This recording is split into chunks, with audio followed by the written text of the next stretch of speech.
सभी को राम राम। ऐसा दूसरी बार देखने को मिला है कि टाटा मोटर्स ने हुंडई से ज्यादा गाड़ियां बेची हैं और इंडिया की सेकंड लार्जेस्ट ऑटोमोबाइल कंपनी बन गई है। अगर इसके पीछे के कारण के बारे में बात की जाए तो यकीनन टाटा ने तो काफी ग्रो किया ही है, लेकिन उतने ही समय में हुंडई ने उस रेट से ग्रो नहीं किया है। मेरा मतलब है कि अगर हम मार्केट शेयर की बात करें तो टाटा और हुंडई का मार्केट शेयर लगभग बराबरी है 15% का, जो कि एक समय पर हुंडई का लगभग 25% के आसपास हुआ करता था।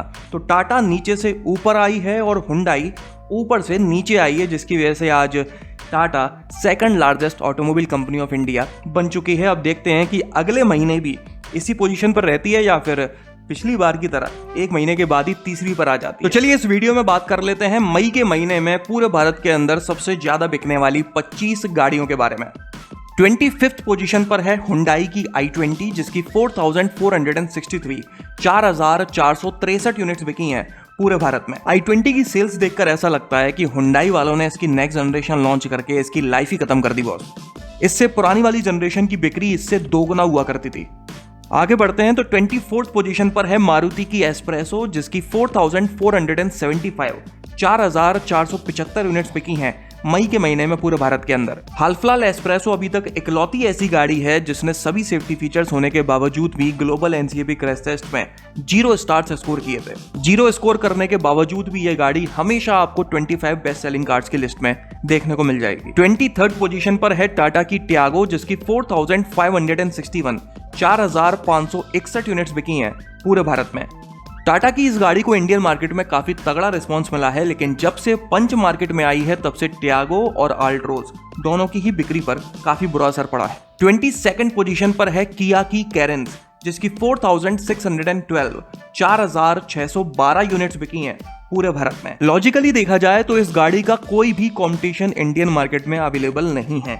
अर्टिगा और इनोवा क्रिस्टा के बीच का जो गैप है वो कैरेंस अकेले फिल करती है। दुनिया भर के फीचर्स मिल जाते हैं, पेट्रोल डीजल दोनों में ही मिल जाती है, मैनुअल ऑटोमेटिक सब कुछ ऑप्शंस दिए गए हैं और यही वजह है कि इसकी बिक्री भी काफी अच्छी चल रही है। 21 पोजीशन पर है टाटा की अल्ट्रोज, जिसकी 4913 4913 यूनिट्स बिकी हैं पूरे भारत में। इस महीने इस गाड़ी की बिक्री फिर भी अच्छी हुई है, लेकिन जहां तक मुझे याद है पिछले 2-3 महीनों से ये गाड़ी इस लिस्ट में अपनी जगह बना ही नहीं पा रही। इसके बाद 20th पोजीशन पर है, मैं आप लोगों को गाड़ियों के बारे में तो बताते रहता हूं कौन सी लेनी है कौन सी नहीं ये सब, लेकिन आज मैं आपको एक ऐप के बारे में बताने वाला हूं जिसका नाम है Capital.com। ये एक high growth investment trading brand है जो लोगों को एम्पावर करती है फाइनेंशियल मार्केट में हिस्सा लेने के लिए। ये एक सिक्योर, लो फ्रिक्शन और इनोवेटिव प्लेटफॉर्म है। ये वेब और ऐप चाहे वो iOS हो या फिर एंड्रॉइड दोनों ही जगह अवेलेबल है। ये इन्वेस्टर्स को CFD ट्रेडिंग एक्सपीरियंस देती है, वो भी 4000 से ज्यादा वर्ल्ड रेनाउंड मार्केट्स का, जहां पर आप ट्रेड कर सकते हो स्टॉक्स में, कमोडिटीज में या फिर क्रिप्टो करेंसीज में। और अगर आप शुरुआती दौर में हैं तो इनके पास एक एजुकेशनल ऐप भी है जिसका नाम है इन्वेस्टमेट, जहां पर आपको फ्री में ऑनलाइन कोर्सेज मिलते हैं और ट्रेडिंग गाइड्स मिलते हैं। इस ऐप पर रजिस्टर करना बहुत आसान है। यहां पर आपको डेमो अकाउंट भी मिलता है ताकि आप ट्रेडिंग करना सीख सकें। मिनिमम $20 के डिपॉजिट अमाउंट से आप शुरू कर सकते हैं। तो इस वीडियो के डिस्क्रिप्शन बॉक्स में डाउनलोड लिंक दी हुई है, आप चाहो तो वहां पर जाकर डाउनलोड कर सकते हो, इस ऐप को इंस्टॉल कर सकते हो और अपनी ट्रेडिंग शुरू कर सकते हो। CFD trading is a risky activity and can bring not only profit but also losses. The size of the potential loss is limited to the size of the deposit. Past profit do not guarantee future profits.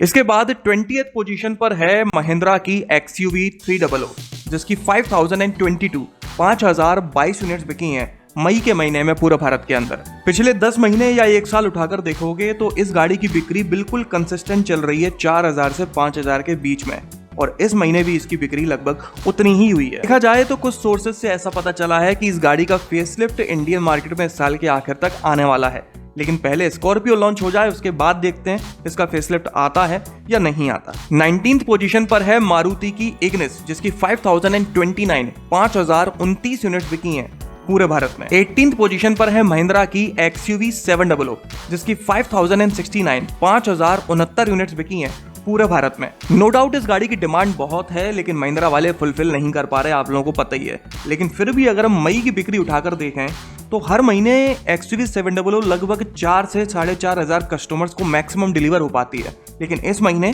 5000 cross कर गई है। तो ये काफी अच्छी बात है कि महिंद्रा कम से कम कोशिश तो कर रहा है अपने कस्टमर्स तक गाड़ी टाइम पर पहुंचाने की।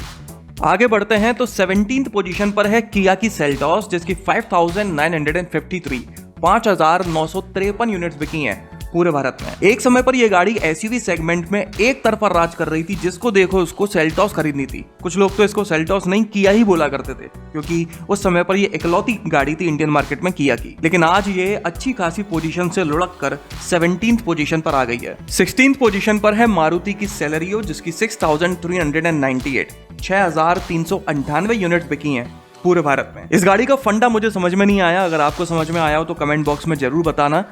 मारुति की गाड़ी होने के बाद में इतना अच्छा माइलेज इस गाड़ी में क्लेम किया जाता है, उसके बाद भी इसकी बिक्री उस हिसाब से नहीं होती है। कभी भी टॉप 10 की लिस्ट में ये अपनी जगह बना ही नहीं पाई है लॉन्च होने के बाद। ऐसा क्यों? अगर आपको पता है तो कमेंट बॉक्स में मुझे जरूर बताइएगा बॉस। 15th पोजीशन पर है किया की सोनेट, जिसकी 7899 7899 यूनिट्स बिकी हैं पूरे भारत में। इसके बाद 14th पोजीशन पर है सोनेट की सेगमेंट की ही दूसरी गाड़ी हुंडई वेन्यू, जिसकी 8300 यूनिट्स बिकी हैं मई के महीने में पूरे भारत के अंदर। क्रेटा का फेसलिफ्ट लॉन्च होने के पहले इंडियन मार्केट में वेन्यू का फेसलिफ्ट लॉन्च किया जाएगा। अभी हाल ही में इसकी कुछ इमेजेस भी रिवील की गई हैं, जिसमें आप अंदाजा लगा सकते हो कि यह गाड़ी कैसी लगने वाली है सामने से। यकीनन उस फेसलिफ्ट के लॉन्च होने के बाद इसकी बिक्री में काफी इंप्रूवमेंट देखने को मिलने वाला है। 13th पोजीशन पर है महिंद्रा की बोलेरो, जिसकी 8767 यूनिट्स बिकी हैं पूरे भारत में। ये जो सेल्स मैंने आपको बताई है, इसमें बोलेरो और बोलेरो नियो दोनों की ही सेल्स कंबाइंड है। ये बता पाना मुश्किल है कि इसमें से बोलेरो ज्यादा बिकी है या फिर बोलेरो नियो। 12th पोजीशन पर है हुंडई की ग्रैंड आई10 नेओस, जिसकी 9138 यूनिट्स बिकी हैं पूरे भारत में। कई सारे लोग आज भी नेओस को काफी सेफ गाड़ी मानते हैं, शायद इसके लुक्स की वजह से या फिर पुराने जो मॉडल्स थे उनकी वजह से, मुझे नहीं पता एग्जैक्टली।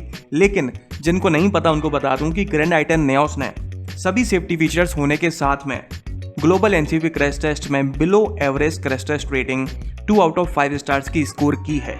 मतलब कि एक्सीडेंट होने पर यह गाड़ी आपको ठीक ठाक सेफ्टी प्रोवाइड कर सकती है, अच्छी सेफ्टी प्रोवाइड नहीं कर सकती। 11th पोजीशन पर है टाटा मोटर्स की पंच, जिसकी 10,241 यूनिट्स बिकी हैं पूरे भारत में। ग्लोबल एनसीएपी ने इंडिया में अभी तक जितनी भी गाड़ियों का क्रैश टेस्ट किया है, उसमें सबसे ज्यादा स्कोर करने वाली गाड़ी है टाटा पंच। आप यहां से देख सकते हो कि इंडियन ऑटोमोबाइल मार्केट कितना अनप्रेडिक्टेबल है।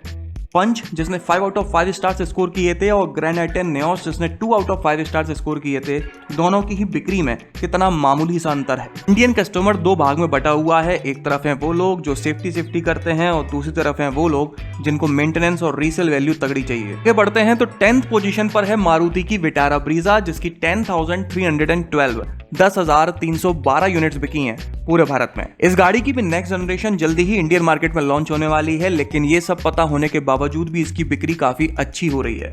और मैं इस गाड़ी को खरीदना गलत भी नहीं बोलता, क्योंकि मारुति की उन चुनिंदा गाड़ियों में से हाल फिलहाल ये ऐसी गाड़ी बची है जो अभी भी काफी अच्छी बिल्ड क्वालिटी प्रोवाइड करती है। ये वही गाड़ी है मारुति की जिसने ग्लोबल एनसीएपी में अभी तक सबसे ज्यादा स्कोर किया है 4 आउट ऑफ 5 स्टार्स का।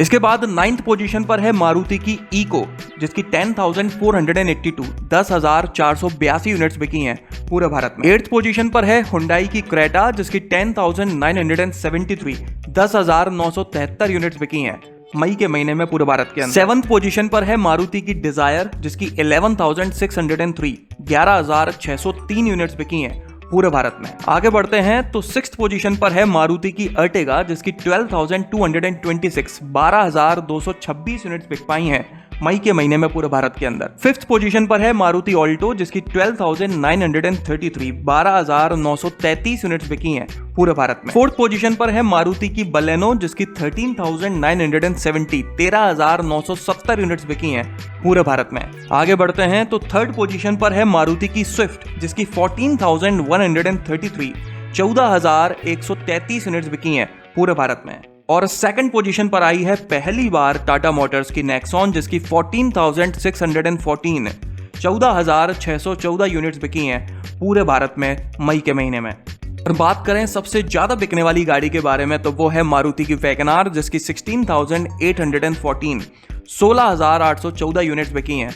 पूरे भारत में। आप देख सकते हो कि टाटा नेक्सॉन ने भले ही 2nd पोजीशन अचीव क्यों ना कर ली हो, लेकिन अगर हम टॉप 10 गाड़ियों को उठाकर देखें तो उसमें से 8 गाड़ियां मारुति की हैं, एक हुंडई की है और एक नेक्सॉन की है, मतलब कि एक तरफा दबदबा अभी भी मारुति का ही है बॉस। तो चलिए, ये थी सबसे ज्यादा बिकने वाली 25 गाड़ियां। अगर आप अपनी गाड़ी के लिए कोई सस्ती और अच्छी एसेसरी खरीदना चाहते हो तो इस वीडियो के डिस्क्रिप्शन में सारी जानकारी दी हुई है, आप चाहो तो वहां पर जाकर देख सकते हो, पसंद आए तो खरीद सकते हो। इस वीडियो में तो बस इतना ही। आपका दिन शुभ रहे, धन्यवाद।